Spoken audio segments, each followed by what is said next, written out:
और विपक्ष ये आरोप लगा रहा है कि इलेक्शन के टाइम में ही आप लोग पैकेज की घोषणा करते हैं, क्यों? देखिए, कुछ तो लोग कहेंगे, लोगों का काम है कहना, छोड़ो बेकार की बातों में कहीं बीत न जाए रहना। धन्यवाद। तो इलेक्शन के टाइम में ही दीजिएगा?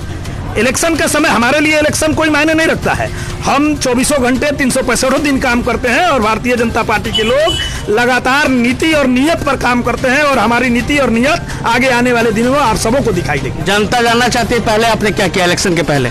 जनता क्या पैकेज मिला बिहार को? जनता जाननी चाहती है तो जान ले, दिखाई देगी। जनता जानना चाहती है पहले आपने क्या किया इलेक्शन के पहले?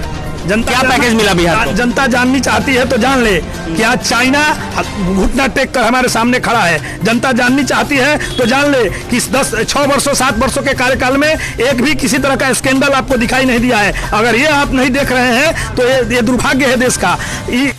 आपका अपना आशा एक भारत को सब्सक्राइब करिए भैया, और साथ ही साथ बेल बटन दबाना ना भूलें, क्योंकि बेल बटन दबाइएगा तभी तो खबर फटाफट पाइएगा।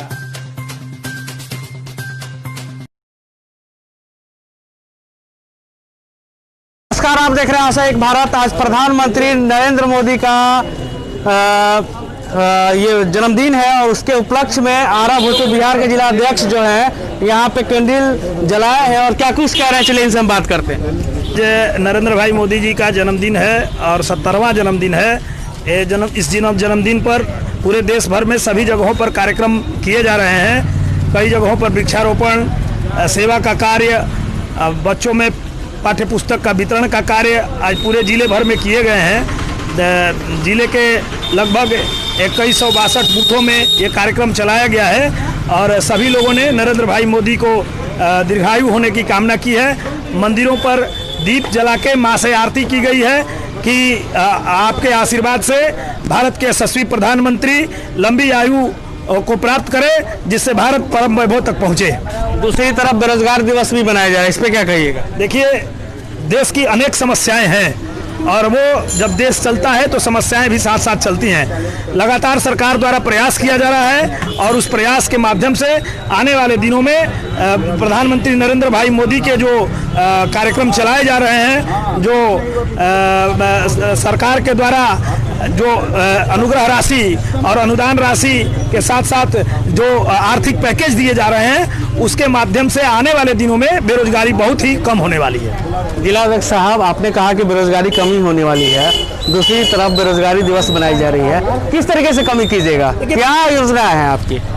हमने बताया, प्रधानमंत्री ने कृषि के लिए जो सब पैसे रिलीज किए हैं, अपने प्रधानमंत्री के द्वारा जो MSME के लिए पैसे रिलीज किए गए हैं, उद्योग लगाने के लिए जो सब्सिडी की घोषणाएं की गई हैं, इन सभी माध्यम से आने वाले दिनों में ये 70 वर्ष का कोड अब चाहते हैं क्या 10 वर्षों में समाप्त हो जाए।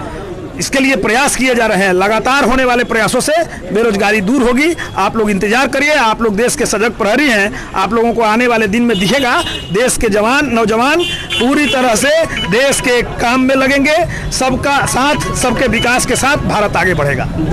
एक सवाल और भी बचेगा, एक सवाल और बचा है, क्योंकि आप हमेशा नहीं बाइट देते हैं, ये हमको पता है। जिला अध्यक्ष साहब, एक सवाल ये है कि अभी इलेक्शन है और विपक्ष ये आरोप लगा रहा है कि इलेक्शन के टाइम में ही आप लोग पैकेज की घोषणा करते हैं, क्यों? देखिए, कुछ तो लोग कहेंगे, लोगों का काम है कहना, छोड़ो बेकार की बातों में कहीं बीत न जाए रहना। धन्यवाद। तो इलेक्शन के टाइम में ही दीजिएगा? इलेक्शन का समय हमारे लिए इलेक्शन कोई मायने नहीं रखता है। हम 24 घंटे 365 दिन काम करते हैं और भारतीय जनता पार्टी के लोग लगातार नीति और नियत पर काम करते हैं और हमारी नीति और नियत आगे आने वाले दिनों में आप सबों को दिखाई देगी। जनता जानना चाहती है पहले आपने क्या किया इलेक्शन के पहले? जनता क्या पैकेज मिला बिहार को? जनता जाननी चाहती है तो जान ले कि आज चाइना घुटना टेक कर हमारे सामने खड़ा है। जनता जाननी चाहती है तो जान ले कि 6 वर्षों 7 वर्षों के कार्यकाल में एक भी किसी तरह का स्कैंडल आपको दिखाई नहीं दिया है। अगर ये आप नहीं देख रहे हैं तो ये दुर्भाग्य है देश का। इन सभी चीजों से बचते हुए हम देश को आगे ले जाना चाहते हैं, बस इतना ही हमारी कल्पना। तो देखिए, ये प्रेमचंद चतुर्वेदी जी थे जो कि जिला अध्यक्ष हैं बीजेपी के आरा भोजपुर बिहार के, और इन्होंने खुल के बातें रखी है तो आज भी इन्होंने रखी है। और जिस तरीके से आपने सुना आशा एक भारत के लिए मैं रैना सिंह सहयोगी कुणाल पासवान के साथ बेबाक हो गई मैंने सवाल रखा है, जो जनता का सवाल था, जो विपक्ष का सवाल था, आखिर जो उठाती रही है विपक्ष और अभी चुनाव भी है, चुनाव का माहौल भी है और पैकेज इस तरीके से अनाउंस हो रहे हैं, तो इस पे भी हमने सवाल रखा है। आशा एक भारत के लिए मैं राणा सिंह चुनाव पासवान के साथ शाहबाद का डिजिटल नंबर 1 चैनल आशा एक भारत बन चुका है। आपका प्यार समर्थन लगातार मिल रहा है, इसके लिए आप सभी का शुक्रिया, धन्यवाद। आपका अपना आशा एक भारत को सब्सक्राइब करिए भैया, और साथ ही साथ बेल बटन दबाना ना भूलें, क्योंकि बेल बटन दबाइएगा तभी तो खबर फटाफट पाइएगा।